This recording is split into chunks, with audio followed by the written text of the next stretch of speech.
সেই কখন থেকে এই পুস্তকটিকে দেখছি, কিন্তু এর থেকে আমি কোনো জ্ঞান লাভ করতেই পারছি না। এবার আপনি বলবেন যে আজ কেমন বিচিত্র কথা বলছি আমি। যদি এই পুস্তক থেকে আমাকে জ্ঞান লাভ করতে হয়, তাহলে শুধুই তাকিয়ে থাকলে হবে না। আমাকে এই পুস্তককে খুলতে হবে, পড়তে হবে, তাকে বুঝতে হবে, তবেই তো জ্ঞান প্রাপ্তি হবে।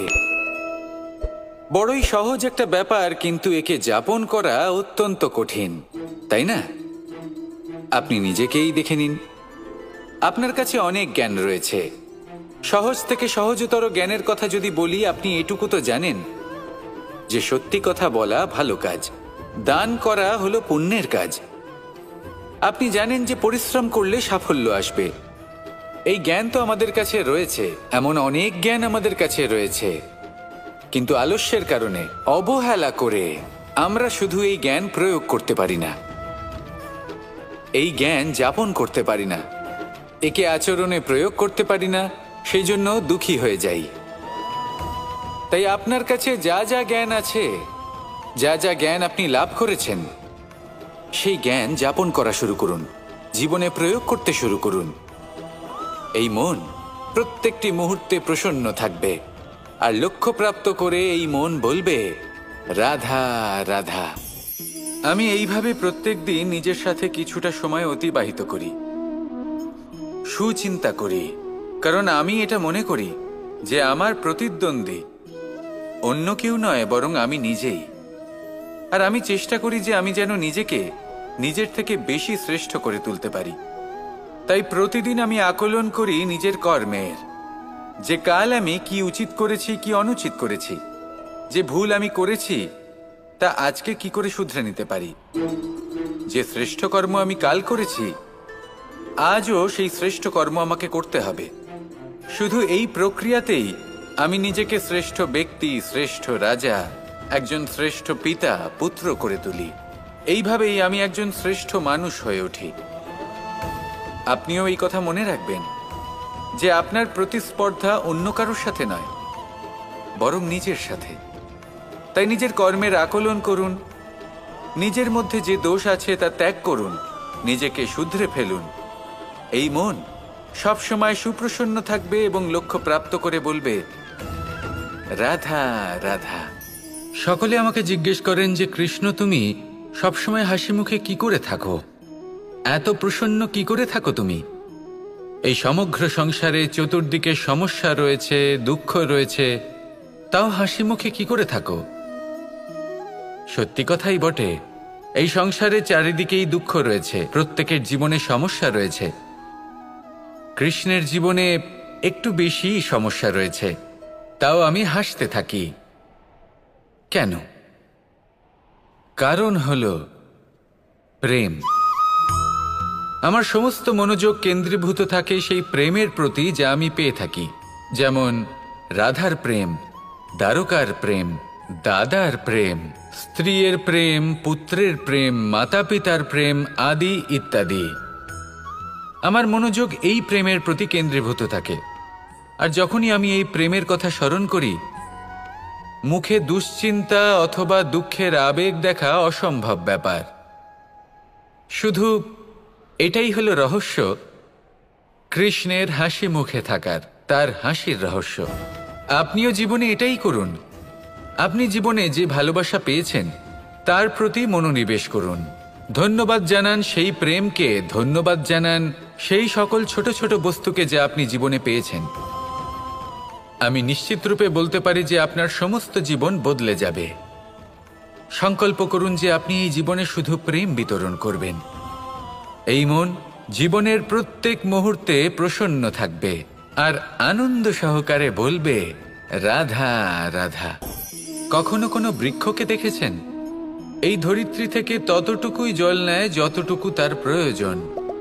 কোনো প্রাণীকে দেখুন, এই প্রকৃতি থেকে ততটুকুই খাবার গ্রহণ করবে যতটুকু তার খিদে রয়েছে। খিদে মিটে গেলে আর খাবে না। এবার মনুষ্যকে দেখুন, সে নিজের জীবনে যা কিছু পেয়েছে, বস্তু, ধন, খাবার, শক্তি, প্রয়োজনের থেকে অনেক বেশি লাভ করার চেষ্টা করে থাকে। প্রয়োজনের থেকে বেশি যদি পেয়েও যায়, তাহলেও তার কম মনে হয়। এবার এরকম ঠিক কেন হয়? এর পিছনের কারণ কি? কারণ হলো লোভ। লোভের আগুন কিছু এমন হয়, যদি মানুষের মনে একবার প্রজ্বলিত হয় তাহলে শুধু বাড়তেই থাকে। ততক্ষণ বাড়বে যতক্ষণ না আপনি নিজে তাকে বাধা দিচ্ছেন। তবে এই লোভের আগুন নিয়ন্ত্রণ করা সম্ভব। পরিমিতিবোধ, পরিমিতিবোধের চিন্তা। আপনাকে শুধু নিজেকে একটা সরল প্রশ্ন করতে হবে। যখনই মনের মধ্যে কোনো বস্তুর প্রতি, শক্তির প্রতি, ধনের প্রতি, ভোজনের প্রতি লোভ বেড়ে যায়, নিজেকে প্রশ্ন করুন, এটা কি আমার কাছে ততটাই প্রয়োজনীয় যতটা একটা বৃক্ষের কাছে জল, যতটা একটা প্রাণীর কাছে ভোজন? এটা কি ততটাই প্রয়োজনীয়? যদি উত্তর না হয়, তাহলে নিজেকে সেখানেই বাধা দিন, সেই ভাবনা সেখানেই ত্যাগ করুন, কারণ সেটাই হলো লোভ। ঠিক এইভাবেই প্রয়োজনীয়তার চিন্তা করে আস্তে আস্তে এই মন নির্লোভ হয়ে উঠবে, আর এই মন প্রসন্ন হয়ে বলবে, রাধা রাধা।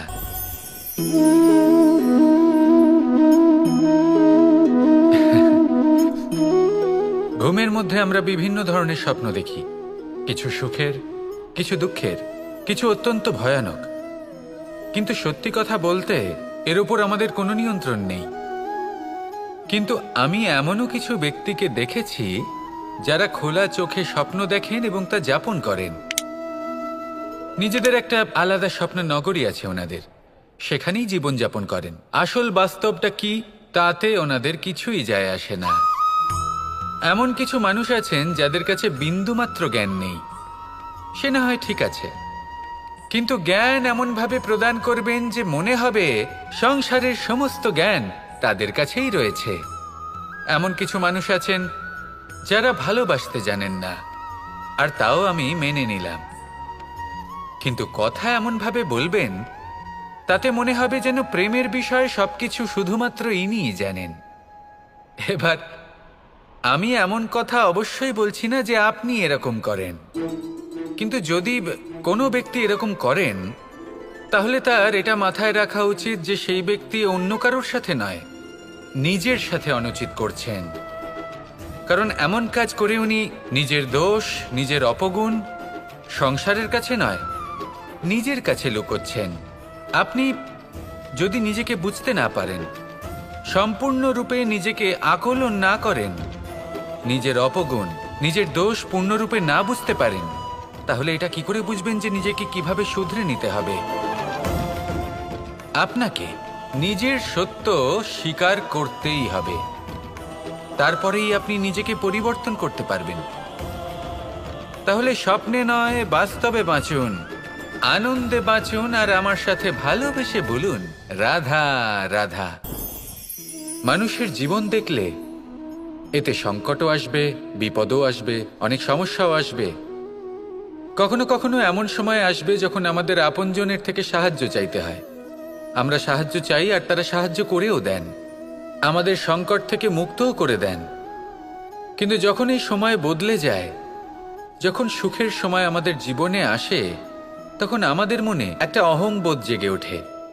মনে হয় উপকার আবার কি, সেই ব্যক্তি সাহায্য করেছিলেন তাতে কি, উনি তো নিজের কর্তব্য পালন করছিলেন।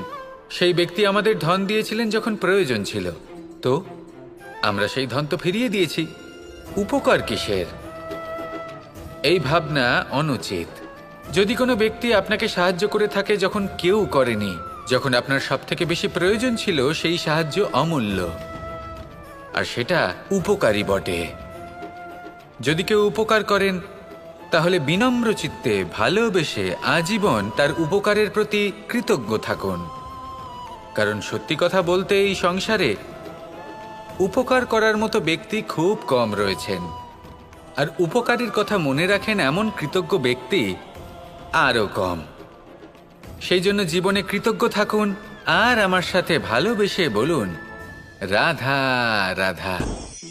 কথায় আছে, অন্ধকারে প্রদীপ প্রজ্বলিত করলে চতুর্দিক আলোকিত হয়, কিন্তু যদি এই প্রদীপ আমি সূর্যের আলোর সম্মুখে সকালবেলায় প্রজ্বলিত করে রেখে দিই, তাহলে কি হবে? আপনি বলবেন যে এটা করে তো কোনো লাভই হলো না। সূর্যের প্রকাশের সামনে এই প্রদীপ আসলে কিছুই নয়। এবার এই চিন্তা ভাবনা প্রত্যেক দিন করতে হবে, আর একটা অমূল্য শিক্ষা পেতে হবে। মনে করুন যে আপনি মহাপুরুষের সামনে বসে আছেন, কোনো মহাজ্ঞানীর সামনে, তাহলে সেই ব্যক্তির সামনে নিজের জ্ঞানের প্রদীপ প্রজ্বলিত করবেন না, নীরব থাকুন আর সেই ব্যক্তির সূর্যের প্রকাশের মতো জ্ঞান প্রাপ্ত করুন। যতটা পারবেন জ্ঞান লাভ করুন। যদি এমন কোনো সময় এমন কোনো স্থানে আপনি আছেন যেখানে চতুর্দিক অন্ধকার, কারোর কাছেই জ্ঞান নেই, সেখানে নিজের জ্ঞানের প্রদীপ প্রজ্বলিত করুন। এমন করলে দুদিক থেকেই আপনার লাভ হবে। আপনার জ্ঞান প্রাপ্তিও হবে আর জ্ঞানের সঠিক প্রয়োগও করতে পারবেন। আর এই মন প্রসন্ন হয়ে বলবে, রাধা রাধা। আমি রাধাকে ভালোবাসি, আর এই কথাটা সমগ্র সংসার জানে। আর সময় অন্তরে লীলার দ্বারা, বিভিন্ন ঘটনা দ্বারা, কর্মের দ্বারা আমি নিজের এই ভালোবাসা রাধার সামনে প্রকাশ করি। এবার আপনি বলবেন, এসবের কি প্রয়োজন? রাধা কি এই কথা জানে না যে কৃষ্ণ তাকে কতটা ভালোবাসে? অবশ্যই জানে, কিন্তু এই যে ভালোবাসা, তা মনে রেখে দেওয়ার জন্য নয়, তা প্রকাশ করার জন্য। আর বারংবার এই ভালোবাসাকে প্রকাশ করা উচিত, উচিত সময় এবং উচিত সুযোগ দেখে। কিরকম? এবার যদি আপনি প্রেমীর সাথে কোনো উৎসবে থাকেন, তাহলে তার সাথে নৃত্য সঙ্গীত করুন। যদি ভিড়ের মাঝে থাকেন, তখন প্রেমীকে সম্মান করুন, একান্তে প্রসাধন করুন। দুঃখের সময় তার হাত ধরে থাকুন, সুখের সময় আলিঙ্গন করে রাখুন। এই প্রেম যত প্রকাশ করবেন, ততই এই প্রেমের বৃদ্ধি হবে। এই প্রেম আরো বেশি গভীর হবে, অটুট হবে। তাই এই প্রেমকে মনে নয়, আপনার জীবনে স্থান দিন। মন খুলে প্রকাশ করুন আর আমার সাথে ভালোবেসে বলুন, রাধা রাধা। এবার ধরুন আমাকে দ্বারকা থেকে হস্তিনাপুর যেতে হবে, আর পথে আমি প্রত্যেকটা এমন স্থানে দাঁড়াচ্ছি যেখানে আমার মন আপ্লুত করার মতো কোনো দৃশ্য দেখতে পাচ্ছি, বা কোনো ব্যক্তিকে দেখতে পাচ্ছি, বা কোনো প্রসঙ্গ দেখতে পাচ্ছি, বা কোনো নাটক দেখতে পাচ্ছি। তাহলে কি আমি কখনো হস্তিনাপুরে উচিত সময়ে পৌঁছতে পারবো? কখনোই নয়। মানুষকেও ঠিক এই কথাটাই মাথায় রাখতে হবে। মানুষ মনের মধ্যে একটা লক্ষ্য স্থির করেন, সেই পথে অগ্রসর হয়ে পড়েন। এবার সেই পথে এগোতে এগোতে অনেক মানুষজন, অনেক ঘটনা, অনেক সমস্যা চলে আসে, যার ফলে তার মন বিচলিত হয়ে পড়ে। যদি মন বিচলিত হয়ে যায়, তাহলে লক্ষ্যের প্রতি কিভাবে একাগ্রচিত্ত হবেন? সেই জন্য অত্যন্ত আবশ্যক যে আপনি সময়ের সদ্ব্যবহার করুন সেই পথে চলার জন্য। সেই পথে সামনে এগোতে থাকুন, চোখ থাকবে শুধু লক্ষ্যের দিকে। যখনই আপনি বুঝবেন যে আপনি লক্ষ্যভ্রষ্ট হচ্ছেন, আবার সেই পথে নিজেকে টেনে আনুন। ঠিক এইভাবেই এগোতে থাকুন, সাফল্যের শিখরে গিয়ে পৌঁছন, আর সেখানে গিয়ে আনন্দের সাথে উচ্চ স্বরে বলুন, রাধা রাধা। কি অমূল্য, কি সুন্দর এই রত্ন! এবার ভেবে দেখুন, যদি আমি এই রত্নকে ব্যবহার করি আখরোট ভাঙার জন্য, তাহলে কি হবে? বা ভেবে দেখুন, এই রত্ন নিয়ে আমি যদি বন্ধুদের সাথে খেলা করতে শুরু করে দিই, তাহলে কি হবে? আপনি তো হাসবেন আমার ওপর। আপনি বলবেন, এত অমূল্য একটা রত্ন, এর দ্বারা কত দুঃখ দূর করা সম্ভব। এই মূল্যবান রত্নের আমি অপব্যবহার করছি। একদম ঠিক বলেছেন, আমি মেনে নিচ্ছি। মূল্যবান বস্তুর অপব্যবহার করা অনুচিত, কিন্তু আপনিও তো তাই করছেন, তাই না? ভেবে দেখুন, মানুষ এই সংসারের সর্বশ্রেষ্ঠ প্রাণী, আর মানুষের এই শরীর সব থেকে মূল্যবান রত্ন। এবার এর সাথে আপনি কি করছেন? অপব্যবহার করছেন না, নিজের স্বাস্থ্যের যত্ন নিচ্ছেন না, আপনি অনুচিত পথে চলছেন, শুধুমাত্র ধন অর্জন করার জন্য পাপ কাজ করছেন। কি না করছেন? এটা অপব্যবহার নয়? ভেবে দেখুন আমরা এই মানব শরীরের সাথে কি করতে পারি। যদি এর আমরা সদ্ব্যবহার করি তাহলে অনন্ত পুণ্য অর্জন করতে পারি, যার দ্বারা শুধুই নিজেকে নয় বরং আমাদের আশেপাশের সকলকে সন্তোষ প্রদান করতে পারি। তাই সংকল্প নিন এটাই যে মানব শরীরের আমি সদ্ব্যবহার করব, পুণ্যের পথে চলব, সকলের মঙ্গলের জন্য, সকলের প্রসন্নতার জন্য। এই কর্ম করুন, এই পথে চলতে থাকুন। এই মন সন্তোষ বোধের সাথে বলবে, রাধা রাধা। এই সংসারে আমি একজন কুশল সারথি হিসেবে প্রসিদ্ধ, কিন্তু এমনটা ঠিক কেন? কারণ আমি প্রত্যেকটা মুহূর্তে রথের নিয়ন্ত্রণ নিজের হাতে পূর্ণরূপে রাখি। যেই না রথ পথভ্রষ্ট হয়ে পড়ে সেই মুহূর্তে তাকে সঠিক পথে নিয়ে আসি। শুধু সেই জন্য সবাই আমাকে কুশল সারথি বলেন। এবার আপনাকেও আপনার জীবনে কুশল সারথি হয়ে উঠতে হবে, অর্থাৎ আপনাকে রথ চালাতে হবে না, শুধু আবেগের উপর নিয়ন্ত্রণ রাখতে হবে। কখনো কখনো জীবনে এমন কাজ আসে যেখানে মন রসবোধ খুঁজে পায় না, তখন মন বারংবার সেই পথ থেকে সরে যায়, সেই পথ থেকে বিচলিত হয়ে মন অন্যদিকে চলে যায়। তখন আপনাকে আপনার মনের ওপর পূর্ণ নিয়ন্ত্রণ রাখতে হবে, তার রাশ নিজের হাতে পূর্ণরূপে ধরে রাখতে হবে। যেই না মন পথভ্রষ্ট হবে তাকে পথে নিয়ে আসতে হবে, আবার পথ হারাবে, আবার পথে নিয়ে আসতে হবে। তাই মনে রাখবেন, যদি আপনি নিজের মনকে নিয়ন্ত্রণ করতে পারেন, নিজের জীবনকেও নিয়ন্ত্রণ করতে পারবেন। নিজের জীবনে কুশল সারথি হয়ে উঠুন, তাহলে মনোবাঞ্ছিত স্থানে এবং লক্ষ্যে পৌঁছতে পারবেন। আর তখন এই মন আর এই জীবন প্রসন্ন হয়ে বলবে, রাধা রাধা। একবার একটা শেয়াল বনে বিচরণ করছিল। ও একটা ছোট্ট শাবক দেখতে পেল। ও ভাবলো, আজ একেই আমি খাবার হিসেবে গ্রহণ করব। আশেপাশে দেখলো কেউ দেখছে না, তো কেউ ছিল না, আর সেই শাবকের ওপর আক্রমণ করলো, যা হলো একটা ঘোর অপরাধ। বনের নিয়ম অনুসারে আপনি কখনোই শাবকের ওপর আক্রমণ করতে পারেন না। তারপর এই খবরটা যখন রাজা সিংহ জানতে পারলেন, সভার আয়োজন করলেন। কিন্তু সেখানে শেয়াল বলল, আমি তো এরকম কিছু করিনি। কিন্তু যদি আপনি এরকম বলেন, কোনো প্রমাণ দিন, এর কোনো সাক্ষী আছে? তখন রাজা সিংহ পেঁচাকে ডেকে পাঠালেন, যে সেই মুহূর্তে বৃক্ষের শাখার ওপর বসেছিল, সে সব কিছু দেখেছিল। পেঁচা সব সত্যি কথা বলল, আর শেয়ালকে মৃত্যুদণ্ড দেয়া হলো। এবার এই কাহিনী আমি আপনাকে কেন শোনালাম? কারণ মানুষও কখনো কখনো এরকম কর্ম করেন যা শিয়াল করেছে। এটা ভাবেন কেউ দেখছে না, যখন আমি অনুচিত কর্ম করতেই পারি। কিন্তু না, আপনি যাই করুন না কেন, কেউ না কেউ অবশ্যই তা দেখছে। কোনো ব্যক্তি না হলেও কোনো প্রাণী, না হলে কোনো যক্ষ বা দেব বা প্রেত। যদি এনারা কেউ না দেখেন, তাহলে ধরিত্রী মাতা দেখেন, যেখানে দাঁড়িয়ে আপনি সেই কর্ম করছেন, তাই না? তাই একটা কথা সবসময় মনে রাখবেন, কে দেখছেন কে দেখছেন না সেই বিষয়ে ভাবা ছেড়ে দিন। এটা খুব সহজ কথা। আপনি যদি উচিত কর্ম করেন, উচিত ফল পাবেন। যদি অনুচিত কর্ম করেন, তাহলে আপনি অনুচিত ফল অবশ্যই পাবেন। সেই জন্য উচিত পথে চলতে থাকুন, উচিত কর্ম করতে থাকুন, আর আমার সাথে ভালোবেসে বলুন, রাধা রাধা। আমাদের হাতটা দেখুন। এই হাতে 5টা আঙুল আছে, যা ভিন্ন ভিন্ন ধরনের, একরকম কেন নয়? কারণ হলো প্রত্যেকের নিজের নিজের গুরুত্ব আছে, নিজের নিজের মাহাত্ম্য আছে।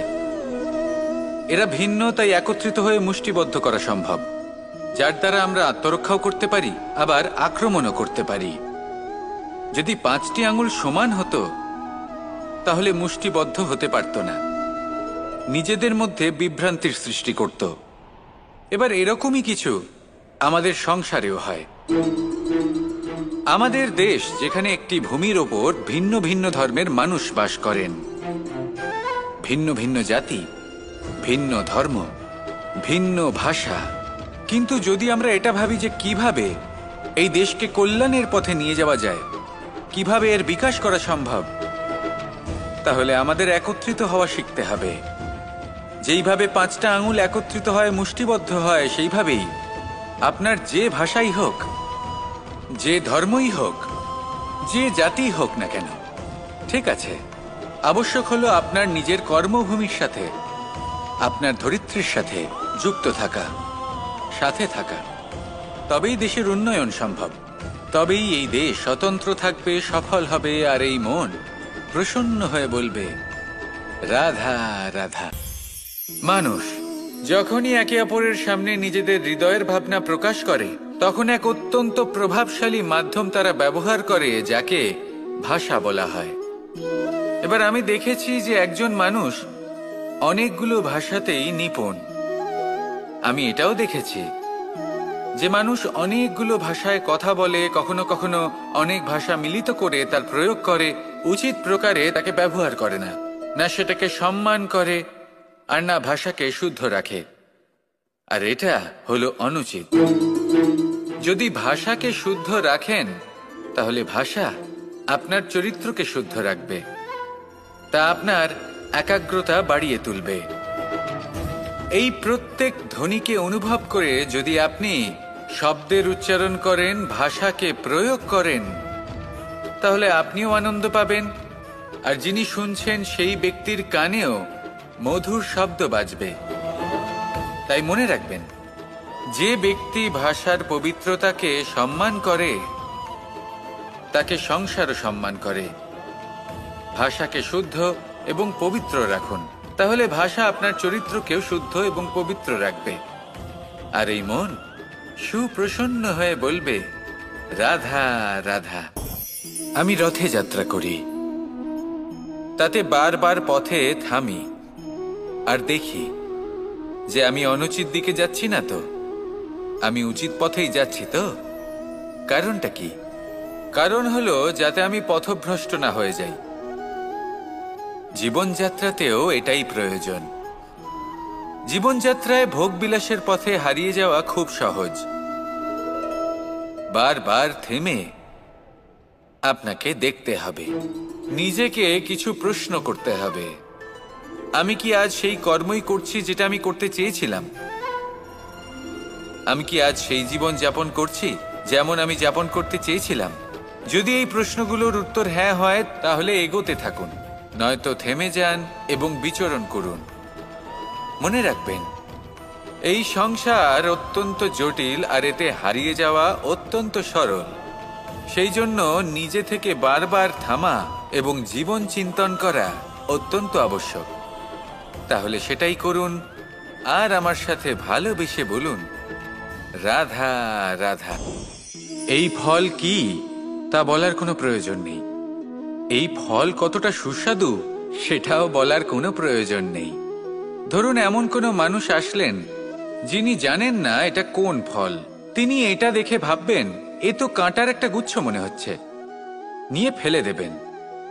সেখানে দ্বিতীয় কোনো ব্যক্তি যিনি বুঝদার, তিনি দেখবেন, ভাববেন যে প্রকৃতি এর গায়ে এত কাঁটা কেন দিয়েছে? অবশ্যই সুরক্ষার জন্য দিয়েছে, অর্থাৎ ভিতরে অবশ্যই অমূল্য কিছু রয়েছে। সেই ধরনের ব্যক্তি এই ফলের অন্তরে প্রবেশ করেন এবং এই ফলের আনন্দ উপভোগ করেন। এরকমই কিছুটা আমাদের সংসারেও আমরা দেখতে পাই। প্রত্যেক দিন আমরা নতুন নতুন মানুষের সাথে পরিচিত হই। এমন কিছু ব্যক্তি থাকেন যাদের সাথে প্রথম আলাপের পর আমাদের এটা মনে হয় যে এই ব্যক্তিকে দেখে একটু রাগী ব্যক্তি মনে হচ্ছে, বড়ই অহংকারী বোধ হচ্ছে, উদ্ধত মনে হচ্ছে। বেশিরভাগ মানুষ প্রথম আলাপের পরে তাদের সাথে দূরত্ব বজায় রাখবেন, কিন্তু যিনি বুঝদার ব্যক্তি তিনি ভাববেন যে এই ব্যক্তি এমন কেন করছেন। হয়তো সুরক্ষার খাতিরে এই ব্যক্তি নিজেকে এরকম করে তুলেছেন যাতে অন্য কোনো ব্যক্তি এসে ওনার সময় নষ্ট না করেন, ওনার আবেগের সাথে ছলনা না করেন, খেলা না করেন। হয়তো অতীতে এমন কোনো ঘটনা ঘটেছে যার জন্য এই ব্যক্তি কিছুটা এরকম হয়ে গেছেন। এমনই একজন ব্যক্তি সেই ব্যক্তির মনের গভীর পর্যন্ত পৌঁছতে পারেন, আর সেখান থেকে শুভ গুণগুলিকে বাইরে বের করে আনতে পারেন।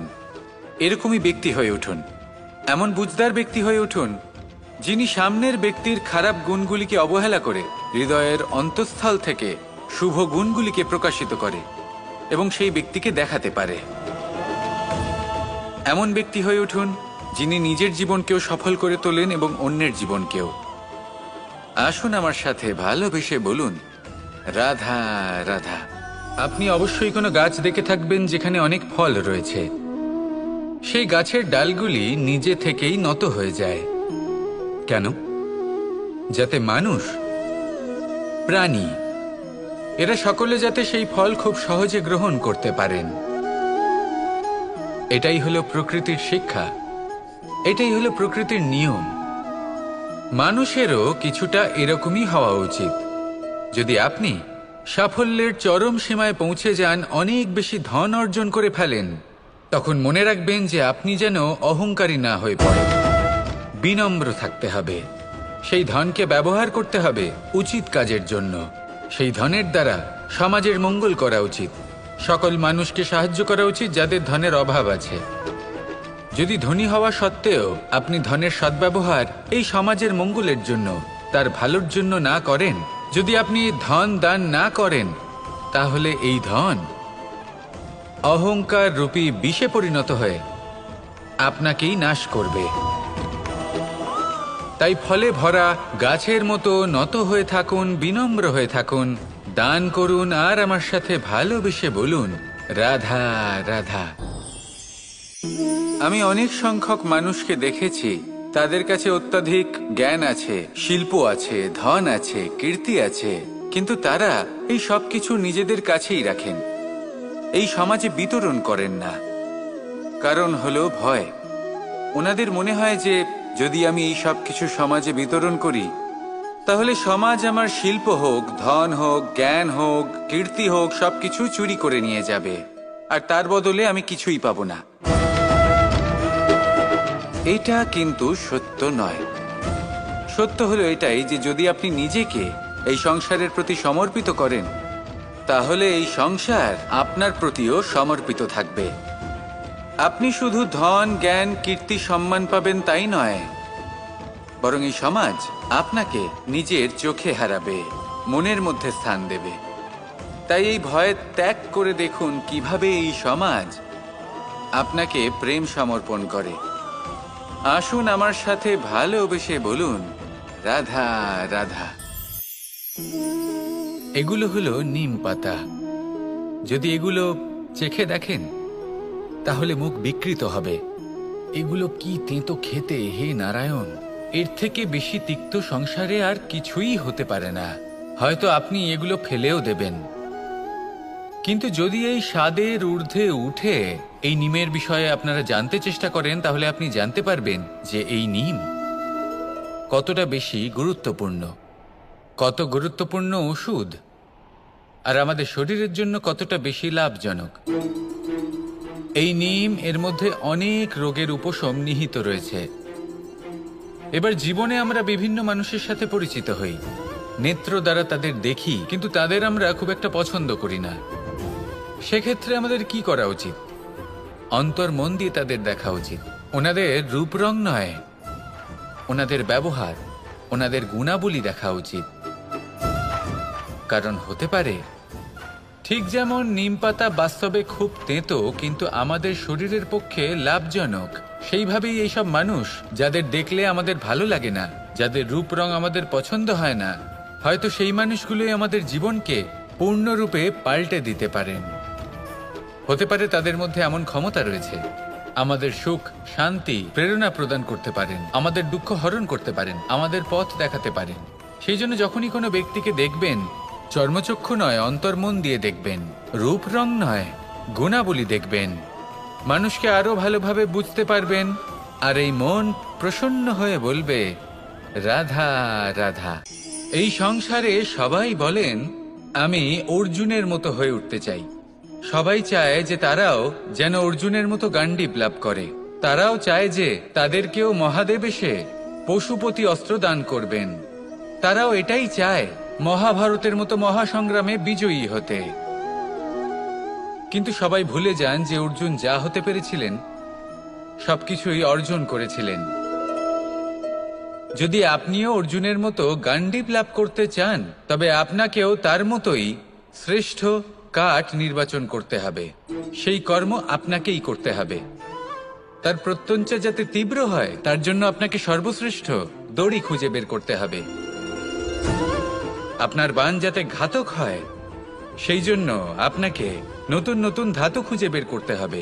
সেই শিক্ষা আপনাকে লাভ করতে হবে, তবেই আপনার ইচ্ছে পূর্ণ হবে। অর্জুন হওয়া বড়ই সরল, যদি আপনি কিভাবে অর্জন করতে হয় তা জানেন। শুধুমাত্র স্বপ্ন দেখেন যারা, তারা কখনোই অর্জন করতে পারবেন না। কিন্তু যদি কেউ অজ্ঞাতবাস ভোগ করতে পারে, যদি কেউ লাক্ষাগৃহ থেকে পালিয়ে বাঁচতে পারে, যদি কেউ কঠোর তপস্যা করতে পারে, প্রতীক্ষা করতে পারে এবং পরিশ্রম করতে পারে, তাহলে সে অর্জুন অবশ্যই হয়ে উঠবে। যদি আপনি অর্জুন হয়ে উঠতে চান, তাহলে কর্ম করতে শিখুন আর আমার সাথে ভালোবেসে বলুন, রাধা রাধা।